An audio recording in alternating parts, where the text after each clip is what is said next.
I used to host a show with him. It was Colts Playbook with Chuck Pagano, but today he joins us on Big Game Bound. Coach, good to see you. How you doing? Doing great. Great to see you. Thanks for having me. Now, Coach, he was great on the show. The best parts, though, happened during the commercial breaks with Coach.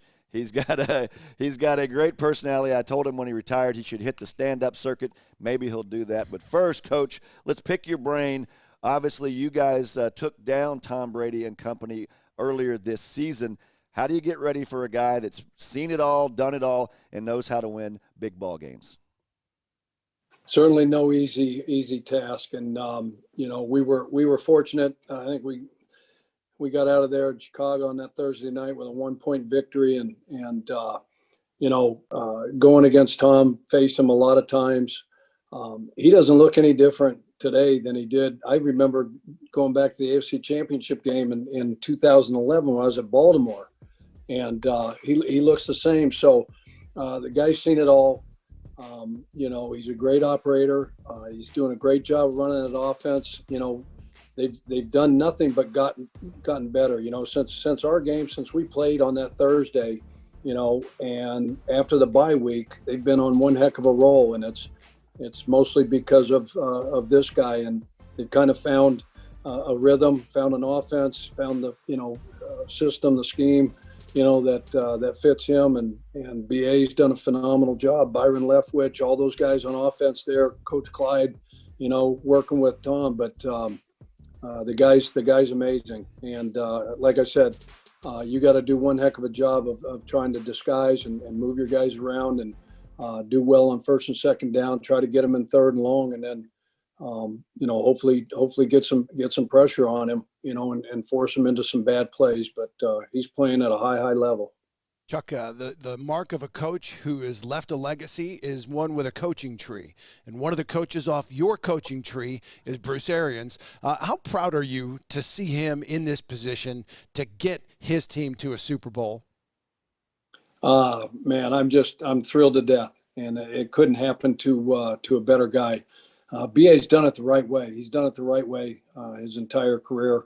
Our story is well documented going back to 2012, but to see BA sitting here on the cusp of possibly winning a Super Bowl as the head football coach, I couldn't be more thrilled for him. And Harold Goodwin, Joey Gilbert, Clyde Christensen, all those guys were on that first staff back in 2012. But and we all know what he did for us, and did for the Colts. And while I was sick and away for those 12 weeks, all he did was go out and win 9 games, go on the road, beat Kansas City, clinch a playoff berth, all that stuff. So I can't be more excited. You can see I'm wearing my Bucks gear, so everybody knows I'm rooting for. We won't mix any words with that, but he's a great football coach, but a better man, a better guy. He's awesome. And Coach, we've seen Arians has retired 15 times now from the league. You pulled him out and brought him in that season in 2012, and look where it led to now. But you have some history also with Jared going back to those days of the U. So, JP, why don't you jump in there and go down memory lane with Coach? Oh, man, Coach, I can't tell you how much I'm just so grateful to be able to have you in my life. I mean, from, home visits to bringing me down to Miami with Coach CJ and Butch Davis, and just you know what it takes to win. And I think that's what's so special, is that everywhere you've been, you instill this sense of leadership and grind and grit, and especially on the defensive side of the ball. I remember just not too long ago, before you got the job in Chicago, I called Ed Reed, and he was coaching with you. And I said, man, please tell me one thing that you learned about from Coach Pagano. He said, being smart when it comes to playing football games. How does it feel to be able to kind of leave that legacy with guys like Ed Reed, Hall of Famers, and all the guys that you coach in college and also in the NFL? Well, obviously I'm blessed to be around some great players, Hall of Fame players, throughout my, college and NFL career. So it's always been about the players. It's always been about relationships with me. JP. We started ours, way back when, we were at the U. And we always talked about those relationships were going to be for life, and here we are, how many years removed, from the first time, our paths crossed. And again, just to be able, that's why I got into coaching. It was the competition. It was the grind.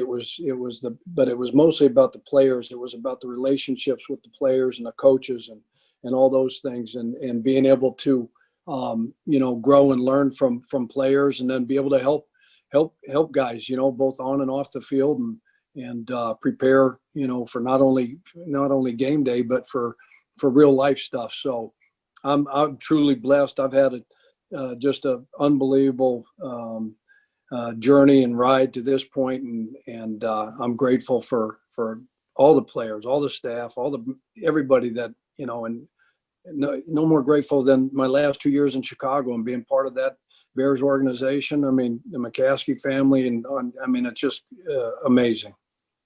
Coach, you talk about faith, family, and football. It's means so much to the Pagano family. Your dad, Sam, a Hall of Famer out there in Colorado.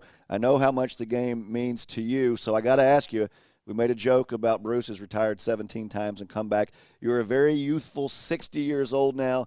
You've retired. Is that the real deal, or is the right thing could maybe pull you back into the game? No. I start babysitting my grandson here March 1st. The first little boy in the Pagano family out of all the daughters. So let me get through 3 months of that, and then I'll get back to you. Well, you'll still be involved with the game. Obviously, you're a student of the game. You love to watch it. Is that something that will ever get out of your blood, whether you're a TV guy, a babysitter guy, or whatever you're doing? You're still going to love this game, aren't you? Yeah, no doubt about it. You just can't, put it down and walk away and not be, connected in some way. So got a lot of players and a lot of coaches and, people around the league, my little brother who I, root for and never say never, but I'm going to enjoy this time, and my family sacrificed so much, as and we've been through a lot, and I've got great perspective on things. So hopefully I get 20, 25 more, really good, healthy years to help my kids raise their kids. Well, before we let you go, Coach, going to put that D coordinator hat back on one more time. You think about, we talked about what a nightmare it is getting ready for Brady. What about the other offense, Patrick Mahomes, weapons for days? How do you even game plan? What do you try to take away? Is there any way you can really get ready for that dynamic unit?